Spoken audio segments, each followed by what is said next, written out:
ሰላም እንደምናችሁ ክቡራን ተመልካቾቼ፣ ዛሬ እስኪ አንዳንድ አስገራሚ ነገሮችን ወደ እናንተ አድርሳለሁኝ። የመጀመሪያው አስገራሚ ጉዳይ የሚሆነው በሰሜን ታንዛኒያ አንድ ናትሮን የተሰኘ ሐይቅ ይገኛልና የዚህ ሐይቅ ነገር እስካሁን ድረስ በጣም ሚስጥር ሆኗል። ማንም ሰው ከሐይቁ ተጠግቶ ጣቱን ወይም ደግሞ ውሃውን ቢነካው የሰውየው ዕጣ ፈንታ 100% ሞት ነው የሚሆነው። ይሄን ናትሮን ሲ ወይም ደግሞ ናትሮን ሪቨር ብላችሁ ጉግል ላይ ብትገቡ በደንብ ታገኙታላችሁ። ሰሜን ታንዛኒያ የሚገኝ ነው። እንግዲህ በዚህ ሰውም ይሁን እንስሳም፣ ወፍም፣ ትልም የትኛውም አካል ብቻ ወደ ውሃው ከገባም ዕጣ ፈንታው ቻው።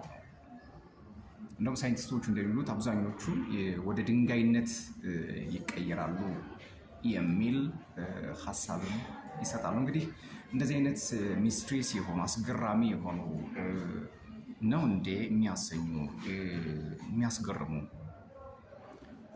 የሚያሰኙ ክስተቶች በዓለማችን ላይ ያሉ እዚሁ አጠገባችን ውስጥ ያው ከፍተን አይናችን ነቃ አድርገን እስካየን ድረስ ብዙ ነገሮች እንደሚኖሩ መረዳት ያስፈልጋል። ሌላው አስገራሚ መረጃ ሁላችንም እንግዳም የሚሆንብን ምንድነው፣ ድመቶች ብዙ ጊዜ የሚተሻሹ ከሆነ ደስ አይበላችሁ ይባላል።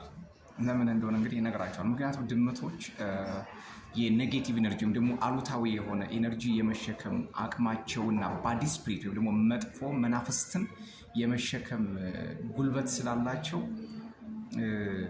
ድመቶች ብዙ ጊዜ የሚተሻሿችሁ ከሆነ አትፍቀዱላቸው ይላሉ። በተለይ በኤንሸንት ኢጅፕት በጥንት ግብፃውያን ምን ያደርጋሉ ሰዎች አንድ ሰው ክፉ ይሁን ቀናተኛ ይሁን በሽታ ይኖርበት ወይስ ደግሞ ውስጡ ያለውን ኢነርጂ ለመቆጣጠር እና ለማየት ምን ያደርጉ ነበር? ድመት ወደ ሰውየው ይልካሉ። ድመቷ ቀጥታ ሄዳ ሰውየውን የምትተሻሸው ከሆነ ሰውየው የሆነ ኃይል ተጭኖታል ማለት ነው። የሆነ ኃይል ተላብሶታል ማለት ነው። እና ይሄ እጅግ በጣም የግብፃውያን አንድ ጥበብ እንደነበር ይነገራል። በብዛት አይታችሁ ከሆነ ውሻ የሚወዱ ሰዎች ድመት አይወዱ። ምክንያቱም ድመት ኃይሏ ወይም ደግሞ ውስጧ የተሸከመችው ኢነርጂ ወደ ሌላ ሰው ለመውሰድ በጣም ቅርብ ናት። ስለዚህ ኃይላችሁን ለድመት እንዳትሰጡ ጥንቃቄ ማድረግ ይጠበቅባችኋል ማለት ነው። እና የውሻ ስፒሪት ያው በጣም ሆነስት የሚባለው ስፒሪት ነው። ውሻ ላይ ትኩረት የሚያደርጉ ሰዎች ብዙ ጊዜ ታችሁ ከሆነ ለድመት ፍቅር የላቸውም ይባላል። ሌላው አስገራሚ ጉዳይ እንግዲህ ብዙዎቻችን እንዴ ማን የጠራኝ ብለን እናውቃለን። ዘወር ስንል ግን የጠራን አካል የለም። በትክክል ግን ስማችንን ሰምተነዋል። ስማችን ተጠርቷል፣ ግን ስንዞር የለም። የሆነ ሰው ስማችሁን የጠራችሁ ከመሰላችሁ በፍጹም መልስ አቤትም እንዳትሉ፣ መዞርም የለባችሁ። ፈጽሞ ምንም አይነት መልስ መስጠት የለም። መደንገጥም አይጠበቅባችሁ። ምክንያቱም እናንተን የሚከታተላችሁ ክፉ ኃይል ወይም ደግሞ ክፉ መንፈስ የሆነ ዲስተርብ ሊያረጋችሁ ሊረብሻችሁ ስለሆነ ጥንቃቄ ማድረግ ያስፈልጋል። ማታም ሊሆን ይችላል፣ ቀንም ሊሆን ይችላል፣ ገበያ መሀልም ሊሆን ይችላል። ኢቭን ኢፍ ማንም በሌለበት ቦታ ስማችሁ ይጠራል።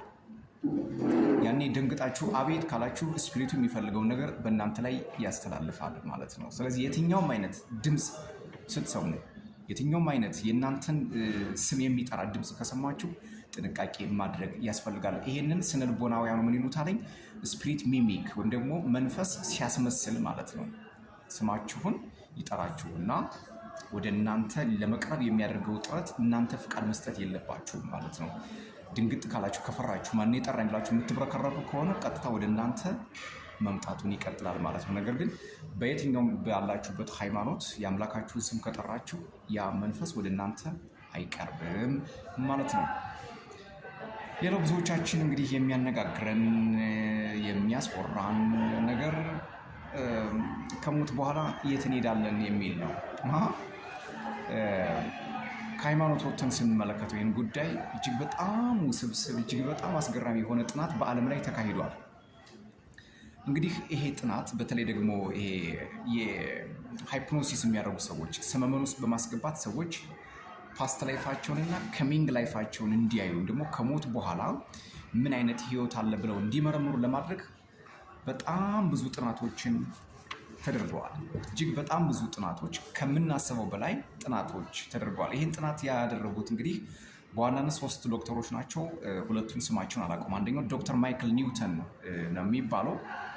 ቲዎሪ ኦፍ ሶል የሚል መጽሐፍ አለ። በዚህ ጥናቱ ወይም ደግሞ በዚህ ተሲሱ ላይ በ70,000 ሰዎች ላይ ጥናት አድርጓል። 70,000 ሰዎች ላይ ጥናት አድርጎ ከሞት በኋላ ሁሎችም ሰዎች የተናገሩት ነገር ተመሳሳይ ሆኖ አግኝተውታል። ይህ ተመሳሳይ ነገር ምንድን ነው? የመጀመሪያው ነገር ሰዎች ከስጋቸው ሲለዩ መንፈሳቸው የሚያለቅሱትን ሰዎች ስጋቸውን በትክክል ቁሞ ያየዋል። ሌትስ ቴክ ፎር ኤግዛምፕል እኔ ከስጋዬ ስወጣ መንፈሴ ያን አካባቢ የሚቀብሩኝ ሰዎች የሚያለቅሱት ሰዎች በደንብ ይጎበኛቸዋል፣ ያያቸዋል ማለት ነው። ከዚህ በኋላስ እጅግ በጣም የሚያስገርመው ሁሉም ጥናት እንደሚያሳየው ከሆነ ስጋቸው ላይ ተላቀው በመንፈሳቸው የሚሆኑ ሰዎች እጅግ በጣም ጥልቅ ደስታ፣ ጥልቅ ነፃነት፣ ጥልቅ እርጋታ፣ ጥልቅ የሆነ ጽሞና ነው የሚገጥማቸው። ሌላው እነዚህ ሰዎች ልክ ከስጋቸው በወጡ ሰዓት ትልቅ ፖርታል አለ። ፖርታል የምንለው ሃይዌይ የምንለው ነገር መተላለፊያ ትልቅ መንገድ አለ። ነጭ የሆነ ኳይት ታናል የሚባል ማለት ነው። በዛ ቱቦ ውስጥ ነው የሚያልፉት።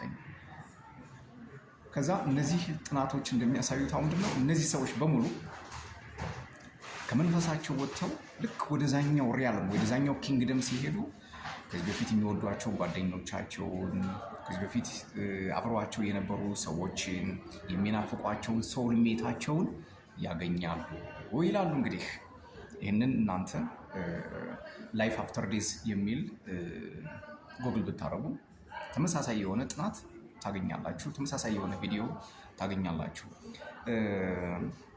እንግዲህ ዲፕ ኮኔክሽን ይኖረናል። ከነዛ ቀድመውን ከሞቱት ሰዎች ዘመዶቻችን፣ ፍቅረኞቻችን፣ እናት አባቶቻችን ሊሆን ይችላል። ከነሱ ጋር ከፍተኛ የሆነ ዲፕ ኮኔክሽን፣ ዲፕ ናፍቆት ውስጥ እንገባለን። እጅግ በጣም ትልቅ ሀሴት እናደርጋለን ብለው ይናገራሉ። ይሄ ግንኙነት ከሆነ የሚጠብቀን መልአክ ይዞን ወደ ሌላ ኪንግደም፣ ወደ ሌላ ቤት ይሄዳል። ይሄ ቤት ላይብራሪ ነው።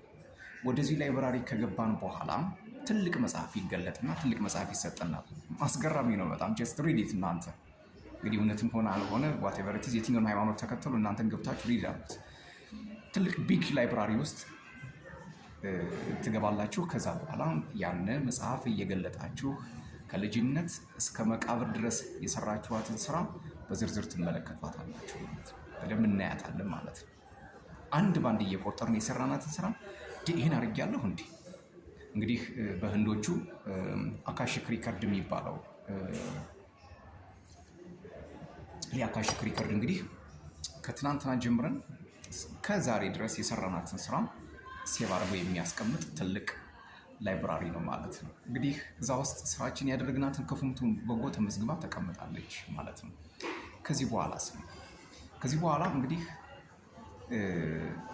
ራንደም የሆነ ምርጫ ይሰጠና ራንደም የሆነ ምርጫ ሲሰጠን በዚህ ምርጫችን ላይ ወደምንፈልገው የተባረከ ነፍስ ውስጥ ሪኢንካርኔት አድርገን ለመግባት ጥረት እናደርጋለን ማለት ነው። ከዛ በኋላ እንግዲህ በጣም ደስ የሚል ሪላክስ ያለበት ተዝናኖት የበዛበት ህይወት ውስጥ ተመልሰን ልንገባ እንችላለን። ከፈለግን ደግሞ በጣም ወደምንወደው ሰው፣ በጣም ወደምንናፍቀው ሰው ልንገባ እንችላለን ማለት ነው። ቾይዙ ዴሊበሬት ቾይዝ አይደለም፣ ራንደም ቾይዝ ነው። በቃ እንዲሁ እንድንመርጥ ይፈቀድልና እዛ ሪኢንካርኔት አድርገን በአዲስ በተወለደ ህፃን ነፍስ ውስጥ ተመልሰን እንገባለን ማለት ነው።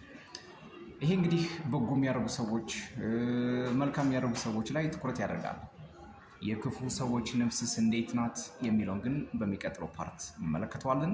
ሰብስክራይብ፣ ላይክ፣ ሼር፣ ኮሜንት ያደርጋችሁ ቤተሰብ ሁኑ። ሰላም።